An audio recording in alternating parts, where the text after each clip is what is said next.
কৃষ্ণ। এতিয়া এই কথাখিনি পোনপটীয়া কথা, গুৰুত্বপূৰ্ণ কথা। এতিয়া ইয়াত ক'লে, প্ৰথম ক'লে নাহি জ্ঞান যাৰ জাতি ধৰ্ম মাত্ৰ কৰে, নিতে বলি বিশ্ব পাঞ্চ যজ্ঞক আচৰে। তাহাৰো শ্ৰোতব্য কথা আছে অসংখ্যাত, হৰি বিমুখ সৰহুৱে ব্যৰ্থে আয়ুপাত। এতিয়া পোনপটীয়াকৈ ক'লে নাহি জ্ঞান যাৰ জ্ঞান নাই, জাতি ধৰ্ম মাত্ৰ কৰে, মাত্ৰ হ'লে জাতি ধৰ্ম পালন কৰে, কি নিতৌ বলি বিশ্বকে আদি কৰি 5টা যজ্ঞ আচৰণ কৰে। এতিয়া কি জ্ঞানৰ কথা কৈছে? এইটো বহিৰ্জাগতিক জ্ঞানৰ কথা কোৱা নাই, এইটো কৈছে যুগ ধৰ্মৰ জ্ঞানৰ কথা। এতিয়া নিতৌ বলি বিশ্ব 5টা যজ্ঞ, যেতিয়া মহামুনি ব্যাসদেৱে ভাগৱত শাস্ত্ৰ পোৱা নাছিল, তাৰ আগত কি কৰিছিলে? বেদৰ শাখাভেদ কৰিছিলে, পুৰাণসমূহ ৰচনা কৰি যাৰ যিটো জাতি ধৰ্মৰ পৃথিৱীত প্ৰচাৰ কৰিছিলে। তেতিয়া এই বিধানটো দিছিলে নিতৌ 5টা যজ্ঞ কৰাৰ। কিয় কৰিব লগা হয়? জীৱই যেতিয়া তৰুতৃণ শিলৰ পৰা উত্তৰণ হৈ আহি জীৱশ্ৰেষ্ঠ মনুষ্য পাত্ৰটো পায়, অৰ্থাৎ মানুহৰ জন্মটো পোৱাৰ লগে লগে 5টা ধাৰ লাগে। কিহৰ লাগে? পিতৃভূত পতি দেৱ ঋষি সুহৃদৰ, উপজিলে তাসম্বাৰৰ ঋণী হুৱে নৰ। পিতৃঋণ, দেৱঋণ, ঋষিঋণ, ভূতঋণ আৰু সুহৃদৰ ঋণ। এই 5টা ঋণৰ পৰা মুক্ত পোৱাৰ উপায়টো ভাগৱত শাস্ত্ৰ পোৱাৰ আগত ব্যাসদেৱে দিছিলে। কি দিছিলে? বোলে হোমে দেৱ ঋণ খোজে তৰ্পণে ঋষিৰ, বলিদানে ভূত শ্ৰাদ্ধ আদিয়ে পিতৃৰ। দেৱ ঋণৰ পৰা মুক্ত হ'বলৈ হ'লে হোম যজ্ঞ কৰিব লাগিব, ঋষি ঋণৰ পৰা মুক্ত হ'বলৈ হ'লে তৰ্পণ কৰিব লাগিব, ভূতৰ ঋণৰ পৰা মুক্ত হ'বলৈ হ'লে বলিদান দিব লাগিব, হাঁহ ছাগলী পাৰ ম'হ সেইবিলাক। তাৰপিছত পিতৃ ঋণৰ পৰা মুক্ত হ'বলৈ হ'লে শ্ৰাদ্ধ পাতিব লাগিব, পিণ্ড দিব লাগিব। আৰু সমভাৱে সুহৃদ সবাৰো খোজে ঋণ। সুহৃদৰ ঋণৰ পৰা মুক্ত হ'বলৈ হ'লে এই জীৱসমূহৰ লগত সুহৃদ ভাৱ আনিব লাগিব, সমভাৱ আনিব লাগিব। এতিয়া আমাৰ ককাই ভাইৰ মাজতে সমভাৱ নাই, বেলেগৰ লগত আহিব জানো? অসম্ভৱ। যেতিয়া ভাগৱত শাস্ত্ৰ পাই গ'ল, বেদৰ তত্ত্বমৰ্ম বুজি পালে, যুগ ধৰ্মৰ বিষয়ে বুজি পালে, তেতিয়া ব্যাসদেৱে কলিৰ মলমতি মনুষ্যক চিঞৰি চিঞৰি ক'লে। কি বুলি? তাৰমানে ব্যাসদেৱে ভাগৱত শাস্ত্ৰ পোৱাৰ পিছত যুগ বোলে গোটেই পৃথিৱীৰ মানুহক এপাক চালে, চাই দেখিলে যে মই আগতে যিবিলাক ধৰ্ম কৰ্মৰ বিধান দিছিলোঁ তাৰ লোভ আছে, টোপ আছে, সেইকাৰণে মানুহবিলাক উঠি পৰি লাগিছে। এতিয়া কেনেকৈ দূৰ কৰিম? চিঞৰি চিঞৰি ঘোষণা কৰিলে। আমাৰ যে এনাউন্স কৰে, তেনেকৈ ঘোষণা কৰিছিলে ব্যাসদেৱে। অ ব্যাস নিগদতি লোভমতি, অ শুনিও আনন্দে কৰ্ণপাতি, দিওঁ উপদেশ ঊৰ্ধ্ব বাহু উচ্চ কৰি, ইমানে মাত্ৰ মহামন্ত্ৰ সংসাৰ দুৰ্ঘোৰ বিষহাৰী, নমো নাৰায়ণ বুলিও ক মুখ ভৰি। হেৰা মই ঊৰ্ধ্ববাহু হৈ চিঞৰি চিঞৰি কৈছোঁ, দুৰ্ঘোৰ সংসাৰৰ বিষহাৰী কেৱল নাম, গতিকে তোমালোকে মুখ ভৰি ভৰি নাম ল। পিছৰ কথাটোত মানুহে ইমান গুৰুত্ব নিদিলে। আকৌ ক'লে, হেৰা কলিৰ মলমতি মনুষ্য, তোমালোকে নিতৌ 5টা যজ্ঞটো বাদেই দিয়া, গোটেই জীৱনতো এটা যজ্ঞ সম্পূৰ্ণ কৰিব নোৱাৰিবা, গতিকে নেলাগে, এইবিলাকত বিঘিনি আছে। জ্ঞানৰ পন্থত নাহিকে সহায়, কৰ্মত বিঘিনি ভয়। গতিকে তোমালোকে এটা কাম কৰা, 5টা ঋণৰ পৰা মুক্ত পাবলৈ হ'লে কায় বাক্য মনে কৰি নিশ্চয় যিজন মুকুন্দৰ চৰণত পখিল শৰণ তাৰৰি নখোজা সবে গৈল নিৰন্তৰে নকৰি উৰিণী আৰ নহি সিটোনৰে কাই বাক্য মানে কিন্তু ভগৱানৰ চৰণত শৰণ ল'ব লাগিব আমাৰ উদ্বোধনী ভাষণত শতাধিকাৰ প্ৰভুৱে সুন্দৰকৈ কৈ গৈছে মই সেইকাৰণে শৰণ ভজনৰ কথা মানে অহা নাই শৰণটো ল'বই লাগিব যি কৃষ্ণৰ চৰণত কাই বাক্য মানে শৰণ ভজন লৈ ভকতৰ সংগত শ্ৰৱণ কীৰ্তন কৰে কৃষ্ণ কথা তেওঁ বোলে সমস্ত ঋণৰ পৰা মুক্ত হৈ গুচি যায় নহ'লে পাঁচটা ঋণটো বাদেই দিয়া ভাগৱতে কৈছে পিতৃ ঋণৰ পৰাই কোনো মুক্ত হ'ব নোৱাৰে কিয়নো যিটো পিতৃ মাতৃ দেহ সৃজিলন্ত পুহিলন্ত কতো দিন শতেক বৎসৰে সিটো পিতৃ মাতৃ খুজিতে নপাৰে ঋণ যি পিতৃ মাতৃ আমাক দেহটো জন্ম দিলে মাতৃগৰাকীৰ কিমান কষ্ট গৰ্ভত স্থিতি হোৱাৰ দিনৰ পৰা এটা সন্তান প্ৰসৱ হোৱালৈকে বিষ্ঠামূত্ৰ ধুৱাই ডাঙৰ দীঘল কৰালৈকে আজিকালিতো বহুত লাখ লাখ টকা লাগে পঢ়ুৱাই শুনাই মানে চাকৰি দিয়ালৈকে হয়নে বাৰু 100 বছৰ একেৰাহে পিণ্ড দিলেও বোলে সেই পুত্ৰই পিতৃ ঋণৰ পৰা মুক্ত হ'ব নোৱাৰে কিন্তু ভাগৱতৰ সিদ্ধান্ত নালাগে দুই দণ্ডতে মুক্ত হ'ব পাৰে যদিহে তেওঁ কৃষ্ণ ভকত হয় যিজন প্ৰকৃত কৃষ্ণৰ ভক্ত সন্তান তেওঁহে পিতৃ ঋণৰ পৰা মুক্ত হ'ব পাৰে ভক্তিৰ যোগেদি এটা ভক্তি যাৰ চাব দেই তো শ্ৰাদ্ধ আৰু পিণ্ড মানে কি আমাৰ মৃত্যুৰ পিছতহে শ্ৰাদ্ধ পাতে পিণ্ড দিয়ে কিন্তু ভাগৱতৰ মতে নহ'ব আমি জীয়াই থাকোঁতে শ্ৰাদ্ধ পিণ্ড দিব লাগিব বৈষ্ণৱামৃত গ্ৰন্থত স্বয়ং কৃষ্ণদেৱে অৰ্জুনক কৈছে হে ৰাখি কৰ্মফলে পিতৃ মাতৃ স্বৰ্গে নৰকে যাই প্ৰসাদ ভুঞ্জিবাক লাগি কেহু নথাক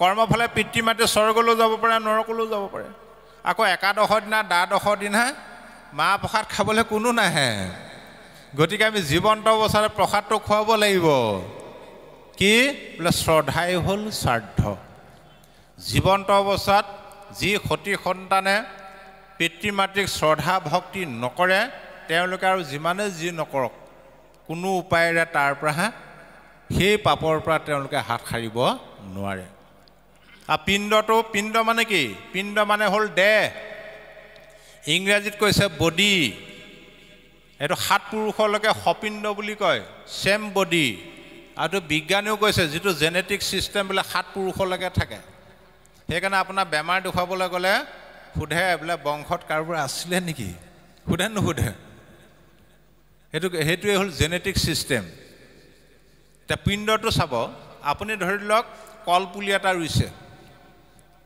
কলপুলিটো যিমানে ডাঙৰ হ'ব তাৰ কাষে কাষে একেটা মুহাতে পুলিবিলাক গজি আহে নাহে কলগছজোপা গা গছজোপা যেতিয়া কল থকা লাগি হালি গুচি যায় বুঢ়া হয় মাটিৰ পৰা বোলে খাদ্য আহৰণ কৰিব নোৱাৰা হয় তথাপিও কিন্তু গা গছজোপা মৰি নাথাকে কেলে একেটা মুহা হোৱাৰ কাৰণে সেই পুলিবিলাকে মাটিৰ পৰা খাদ্য আহৰণ কৰে তাৰে অংশ খাই গা গছজোপা জীয়াই থাকে সেইটোৱে বোলে পিণ্ড অৰ্থাৎ পোহপাল যি পিতৃ মাতৃ আমাক ডাঙৰ দীঘল কৰিলে খুৱাই বুৱাই ডাঙৰ দীঘল কৰিলে সেই পিতৃ মাতৃয়ে যেতিয়া কৰ্ম কৰিব নোৱাৰা হ'ব উপাৰ্জন কৰিব নোৱাৰা হ'ব তেতিয়া পুত্ৰই বোলে পিণ্ড দিব লাগিব কি পুত্ৰৰ উপাৰ্জনৰ আধা অংশ পিতৃ মাতৃৰ ভৰণ পোষণত খৰচ কৰিব লাগিব এইটো হ'ল পিণ্ড গতিকে এই জ্ঞানটো যাৰ নাই তেওঁলোকে এইবিলাক নকৰি ভাগে ভাগে সেই যজ্ঞ আচৰণ কৰে যদিও তেওঁলোক সদায় ঋণগ্ৰস্তই হৈ থাকে গতিকে তাহাৰো শ্ৰোতব্য কথা আছে অসংখ্যাত হৰি বিমুখ হৰহুৱে ব্যৰ্থে আহিপাত ভাগৱতে সিদ্ধান্ত দি দিলে অ দেৱ ঋষি পিতৃধাৰ সবে খোজা যাই তাৰ নহিষিতো বিধিৰ কিংকৰ সৰ্বভাৱে মুকুন্দত শৰণ পশিল যিটো নিস্তাৰিল জানাসিতো নৰ। তাৰপিছত এটা ডাঙৰ প্ৰশ্নৰ আমাক উত্তৰ দিলে আজি। এই প্ৰশ্নটো বকৰূপী যমে যুধিষ্ঠিৰক সুধিছিলে, হে ধৰ্মৰাজ, পৃথিৱীত আটাইতকৈ আচৰিত কথাটো কি? তা যুধিষ্ঠিৰে কৈছিলে যে পৃথিৱীত আটাইতকৈ আচৰিত কথাটো হ'ল মানুহ জন্মৰ পৰা মৰিবলৈকে দৌৰি থাকে, কিন্তু নিজৰ মৃত্যুটো নিজে নেদেখে। আমি দেখোনে বাৰু মৃত্যুটো? মৰিম লাগে জানো বাৰু? কিন্তু মৰিম বুলি জানো, কিন্তু মৰিম নালাগে, যেন বহুত দিন জীয়াই থাকিম। আৰে 90 বছৰ 95 বছৰ হৈ গ'ল, বৃদ্ধ সজাগত হ'ল, দুচামুচ এচামুচ যেন তেনে খাই আছে আৰু। সেইজনক বাৰু 500 টকীয়া বাণ্ডেল এটা দি দিওঁ, ককা থৈ দিয়ক, নালাগে বুলি নকয়, টানি নি গাঁৱতলত ভৰাই থৈ দিব কোনোবাই দেখে বুলি। সেইজনৰ আশা থাকে মই যেন বহুত দিন জীয়াই থাকিম। এইটো কিয় হয় বোলে? আমি মাত্ৰ এটা কৰ্মৰ চকৰিত ঘূৰি আছোঁ। বোলে দিন ভৈলে ধন কুটুম বৰ চিন্তা কৰে, নিদ্ৰাস্তি আলাপনে ৰাতি আয়ু হৰে। ৰাতিপুৱাল মাত্ৰ আমি ধন আৰু পৰিয়ালৰ চিন্তা, অন্য চিন্তা কৰিবলৈ সময় আছে জানো? আইগৰাকীক যদি সোধো, আইগৰাকী আপুনি পৰহি ৰাতিপুৱা শুই উঠাৰ পৰা ৰাতি শোৱালৈকে কি কাম কৰিলে? গাঁৱলীয়া আইসকলে ক'ব, ৰাতিপুৱা শুই উঠি বাঢ়নিটা হাতত ল'লোঁ, বাঢ়ি বন কৰিলোঁ, গা পা ধুলোঁ, ভাত পানী ৰান্ধিলোঁ, খাবলৈ দিলোঁ, ল'ৰা ছোৱালী স্কুল গ'ল, বাপজনো কামলৈ গ'ল, মাজতে তিয়নিকেইখন বা কাপোৰকেইটা ধুই ল'লোঁ, আকৌ আবেলিলৈ গোটাব হ'লেই নহয়, হয়নে বাৰু? আকৌ গধূলিলৈ। তাৰপিছত বোলে কালি কি কৰিলে পৰহি কৰা সোপা নহয়নে বাৰু? আজি কি কৰিলে কালি কৰা সোপা, একেখিনি কামেই। তাৰ পৰা ওলাই যাবলৈ মই সময় নাই। তাত কিন্তু আমি যে সেই কৰ্মবিলাক যে কৰিছোঁ, তাত কিন্তু আমাৰ এটা অভিলাষ আছে, আশা আছে। আশাটো কি? যে ল'ৰা ছোৱালী তুলিছোঁ, তালিছোঁ, ডাঙৰ দীঘল কৰিছোঁ, সিহঁতক সংস্থাপন দিব লাগিব। আকৌ ল'ৰা ছোৱালীতহে মাক বাপেকৰ চিন্তা, অন্য চিন্তা আছে জানো? সৰু ল'ৰাটোক সুধিব, বোপাই তোমাৰ আটাইতকৈ মৰমৰ কোননো? সি একেষাৰে ক'ব, মোৰ আটাইতকৈ মৰমৰ মোৰ মা। যেতিয়া ডেকা হৈ বিয়া পাতিলে, বিয়া পতা দুদিনমানৰ পিছত সুধিবচোন, বোপাই তোমাৰ আটাইতকৈ মৰমৰ কোন? বোলে তেওঁ, হয় নহয়? কালক্ৰমত ল'ৰা এটা জন্ম হ'ল, সুধিব তোমাৰ আটাইতকৈ মৰমৰ কোন? তেওঁ বুলি নকয়, ল'ৰাটো বুলি ক'ব। গতিকে পিতৃ মাতৃৰ অকল সতি সন্তানৰ চিন্তা। তাত আমাৰ আশাটো কি? আমি দিনে দিনে বুঢ়া বুঢ়ী হৈ আহি আছোঁ, ল'ৰা ছোৱালীক সংস্থাপন দিব লাগিব। বুঢ়া কালত আৰু বুঢ়া বুঢ়ীয়ে ভৰিৰ ওপৰত ভৰি তুলি আৰামত খাম আৰু, সেইটোৱে আশা নহয় জানো? আশাটো পূৰণ নহয়। ভাগৱতে কৈছে নহয়, ছোৱালী তুলিলে তালিলে, ডাঙৰ দীঘল কৰিলে, গাভৰু হ'ল, উপযুক্ত বৰ চাই বিয়া দি দিলে। আৰু যিজনী জীয়েকে মাক যদি মোমায়েকৰ ঘৰত এৰাতি থাকিবলৈ যায়, ফোন কৰি কান্দি কাটি হুলস্থুল কৰি দিয়ে, তই নাথাকিলে মই থাকিব নোৱাৰোঁ বুলি। সেই মৰমৰ জীয়েকক বিয়া দিয়াৰ পিছত বছৰেকৰ বিহুৰ দিনা আহি কি বুলি কয়? মাও একেবাৰে বেয়া নাপাবি দেই, মই কিন্তু দিনতীয়াকৈহে আহিব পাৰিলোঁ। সেইটো আশা গ'ল। ল'ৰা তুলিলে তালিলে, ডাঙৰ দীঘল কৰিলে, চাকৰিও দিলে, বোৱাৰীহাতে এসাঁজ খাওঁ বুলি বিয়া পাতি আনিলে। বিয়া পতাই এবছৰ যেন তেনে থাকিলে, এবছৰৰ পিছত বুঢ়া বুঢ়ী খালোঁ খা মৰিলোঁ মই বুলি বেলেগ হৈ গুচি গ'ল। শহুৰ শাহুৰে নিজৰ মাক দেউতাক হ'লগৈ। ল'ৰা আশা সেইটো কাৰণে। সেইকাৰণে ভাগৱতে কৈছে, হে ৰাম ধনজন ভাৰ্যা পুত্ৰ, জ্ঞাতি মিত্ৰ কুল গোত্ৰ, ইহাত কিঞ্চিত সুখ নাই, শিমলুৰ ফুল দেখি পক্ষী যেন থাকে ৰখি, পাছে তাৰ তোলা কন পাই। মাটি বাৰী সা সম্পত্তি, মিতিৰ কুটুম, বংশ পৰিয়াল, ককাই ভাই, এইবিলাকৰ পৰা তোমালোকে প্ৰকৃত সুখ নাপাবা। শিমলু ফুল ৰখি থকা চৰাই নিচিনা হ'ব। চৰাই কেতিয়াও শিমলু ফুল ৰখি থাকে কিন্তু তাৰ ৰসটো খাবলৈ নাপায় গতিকে সেইকাৰণে ভাগৱতে আমাক ভাবিবলৈ কৈছে কাক ভাবিবা প্ৰথমে নিজক ভাবা নিজৰ জীৱনটোক এবাৰ ভাবা তোমাৰ এতিয়া পুত্ৰ ভাজা ধন জন সৰ্বস্ব আছে কিন্তু মনত ৰাখিবা সৰ্বস্ব থাকিলেও এদিন নহয় এদিন কিন্তু তুমি অকলশৰীয়া জীৱন কটাবই লাগিব আৰু সেই অকলশৰীয়া দিনকেইটাই হ'ল আমাৰ প্ৰত্যেকৰে কাৰণে পৰলোক আমি যেনেদৰে বৃদ্ধকালত খাবৰ কাৰণে মানুহে এটকা দুটকাকৈ ধন জমা কৰে কেলৈ লাগে ন আপোনাৰ বেংকত দেউতা আপোনাৰ বহুত টকা আছে দি দিয়ক কি কৰিব নহয় বুঢ়া কালত কোনে খুৱাব খাব লাগিব নহয় ভাগৱতে কৈছে সেই ধনৰ লগত নাম ধনো জমা কৰা বুঢ়া কালত নামেহে ৰাখিবে ঘূৰ সংকটৰ বেলা তুমি অকলশৰীয়া হ'বা কেতিয়া যেতিয়া তোমাৰ কিচকিচিয়া কোলা চলি এদিন মৰাপতৰ নিচিনা বগা হ'ব নাই বাৰু আজিকালি নহয় ৰংবিলাক ওলালে বুলিহে কাণেৰে নুশুনা হ'বা চকুৰে নেদেখা হ'বা টকৌ গুটি চুবোৱা তাত বোলে মাহ প্ৰসাদো খুন্দি খাব লাগিব হয়নে আইসকলে এই ছাল কিচটা মিহিকৈ ৰাখিবলৈ কিমান দামী দামী ক্ৰীম ব্যৱহাৰ কৰে খুতুৰা খুতুৰি হ'ব বিচনাতে বিষ্ঠামূত্ৰ যাব ভিতৰতে থুক হেঁকাই পেলাই থাকিবা তেতিয়া তুমি প্ৰমাণ পাই যাবা বাকীবিলাক সদস্যই আগৰ দৰে তোমাক আদৰ নকৰা হ'ব এতিয়া আপুনি ডেকা হৈ আছে কাৰণে আইগৰাকীয়ে আপুনি আপুনি বুলি মাতে তেতিয়া সেইটো অৱস্থাত কি বুলি ক'ব এই বুঢ়াডাল এডাল নমৰা হ'ল নেমেলা হ'ল ভাল বিপদে পালে ভিতৰতে বিষ্ঠামূত্ৰ এৰেক থুক হেঁকাই পেলাই কিমান চফা কৰি থাকিম আৰু এই অৱস্থাটো কিয় হ'ব দকে ভাবা তুমি যিদিনাখন সংসাৰলৈ আহিছিলা সেইদিনা তুমি অকলেহে আহিছিলা মাজত ধৰি মাটি বাৰী পুত্ৰ ভাজা ধন জন ঐশ্বৰ্য বিভূতি অজস্ৰ পালা আৰু যেতিয়া তোমাৰ যাবলগীয়া হ'ল মাজতে ধৰি পোৱা বস্তু মাজতে এৰি থৈ তুমি অকলেহে গমন কৰিব লাগিব ঐ উপজিলা একেশ্বৰ পাছে ভৈলা বাৰী ঘৰ কাহাক সংগতনি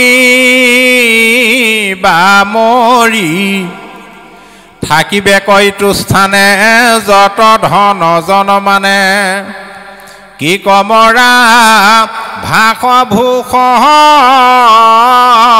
কৰি গতিকে সেই সময়ত তোমাক কিহে ৰক্ষা কৰিব ও পুত্ৰ দ্বাৰা ধন শৰীৰ স্বজন মৰিলে লগে নাযায় হৰিৰ ভকতি পৰম সম্পত্তি ইহ পৰ লোকে পাই আজি ভকতৰ সংগলৈ আহি কৃষ্ণ কথা শ্ৰৱণ কীৰ্তনৰ মাধ্যমেদি যিটো সম্পত্তি ঘটিলে এইটো হ'ল পৰম সম্পত্তি ইহে আপোনাক ইহকাল পৰকাল উভয় কালতে উদ্ধাৰ কৰিব কিন্তু বাকীবিলাক বোলে যাক তুমি আপোন বুলি ভাবিছা জীৱন্ত অৱস্থাত প্ৰমাণ কৰা তোমাৰ আপোন হয় নহয় নাৰদে কংসক কৈলে হেৰৌ কংস যাক তই আপোন বুলি ভাবিছ সকলো শত্ৰু গতিকে আমি জীৱন্ত অৱস্থাত চাৰিটা কথা প্ৰমাণ কৰিব লাগে চিনি ল'ব লাগে চাৰিটা বোলে কি পুত্ৰ সতি সন্তান এক নম্বৰ দ্বিতীয়তে ককাই ভাই বংশ পৰিয়াল চিনি লোৱা তৃতীয়তে স্বামী বা ভাইজা চিনি লোৱা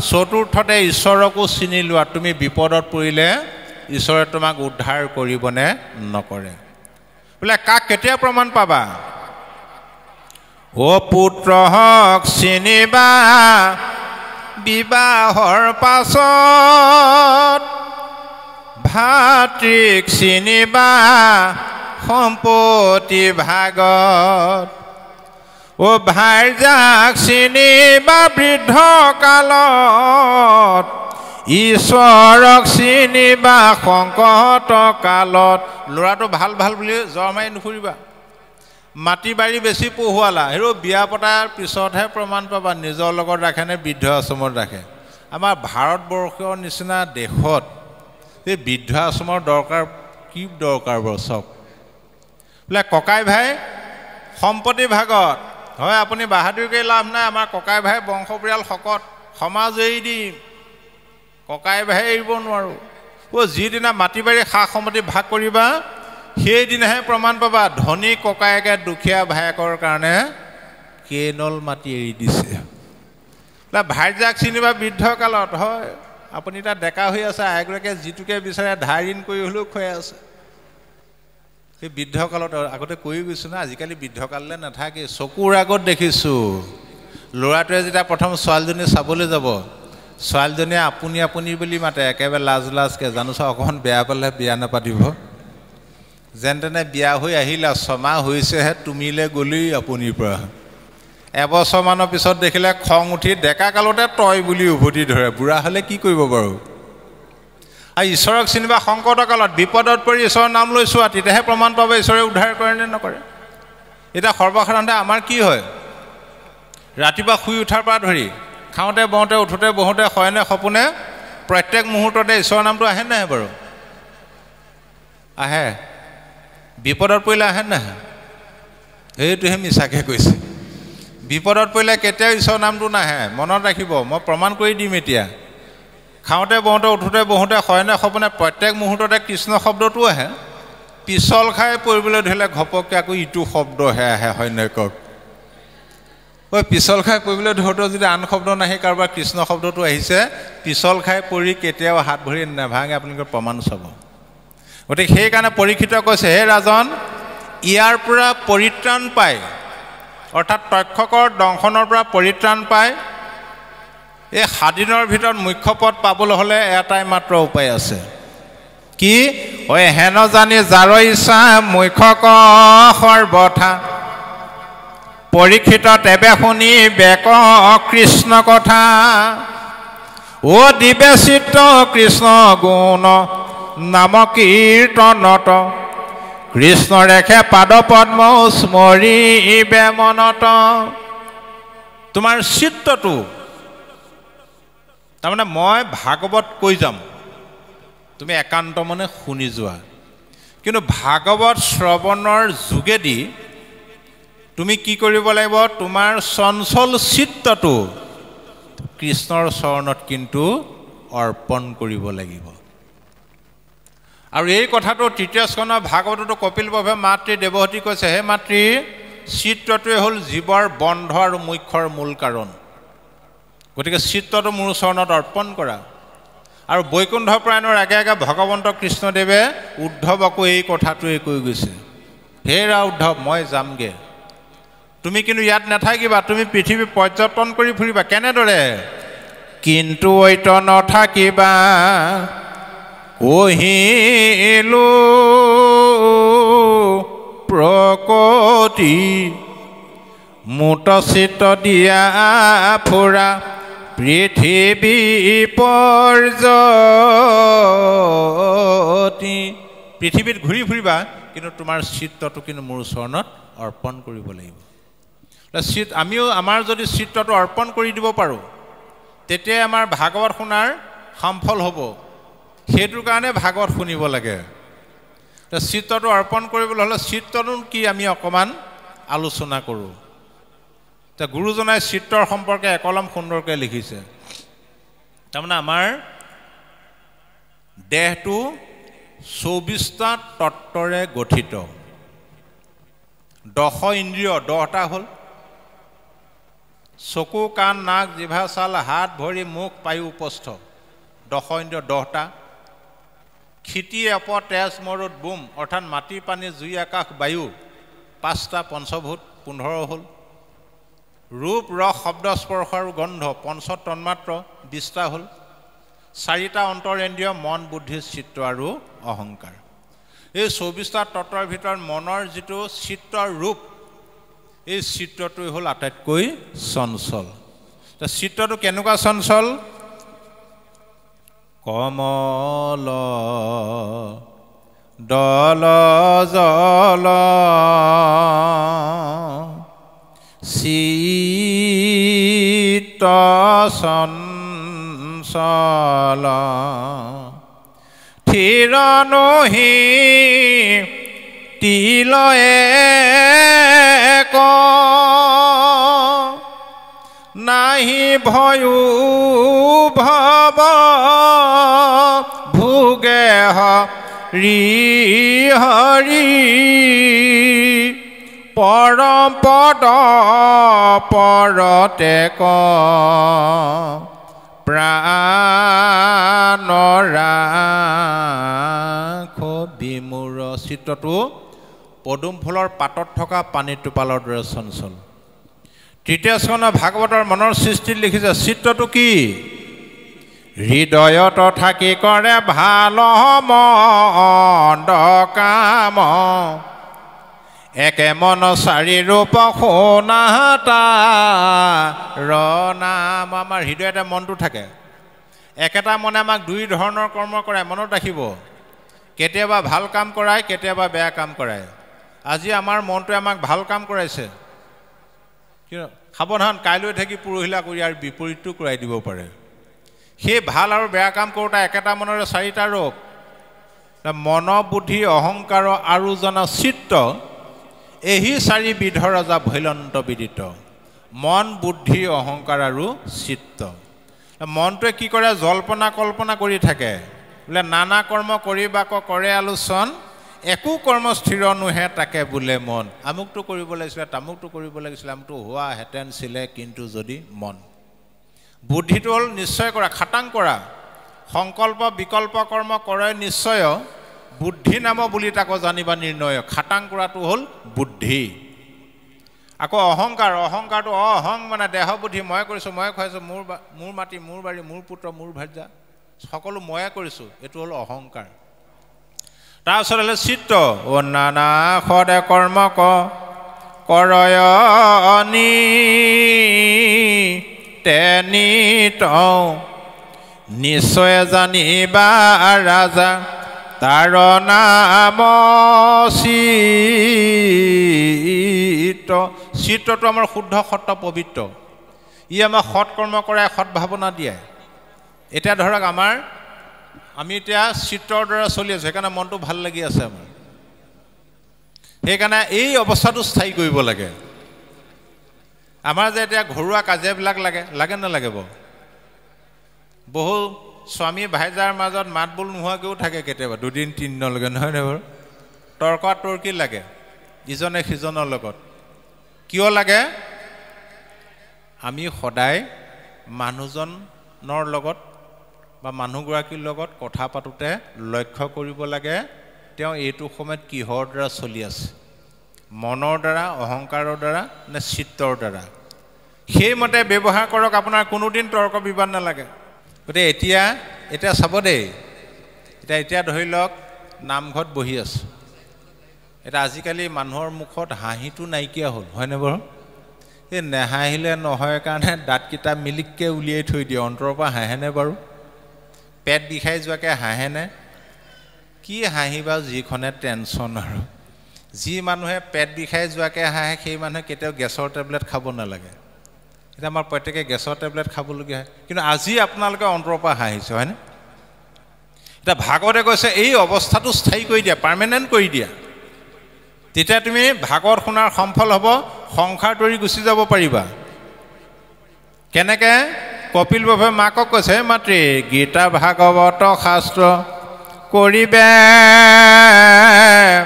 শ্ৰৱণ, সাধু সংগে মোৰ নাম কৰিবে কীৰ্তন, এৰাম ইসব সাধন যিটো কৰিলে আশ্ৰয়, অনায়াসে মুত তাৰ চিত্ত নিমজয়,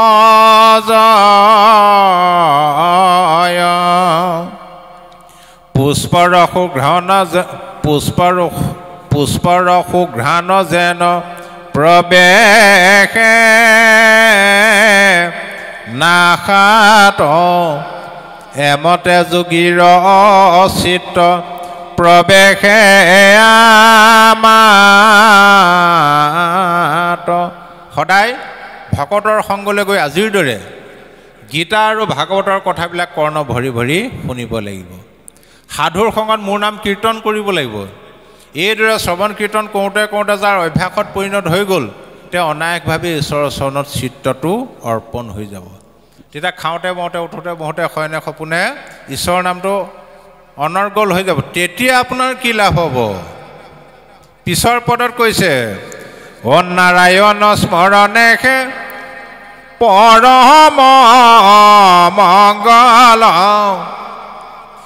এহি মানে জীৱনৰ জন্মৰ সামফল আমি যে মনুষ্য জন্মটো যে পালোঁ এই মনুষ্য জন্মটো তেতিয়াহে সামফল হ'ব বোলে ধন ঘটিলোঁ ল'ৰা ছোৱালী পঢ়োৱালোঁ অট্টালিকা বনালোঁ দামী দামী গাড়ীত ঘূৰিলোঁ লাহবিলাহ জীৱন কটালোঁ নেদেখা স্থান নাই গোটেই পৃথিৱী ঘূৰিলোঁ তথাপিও মনুষ্য জন্ম সামফল নহয়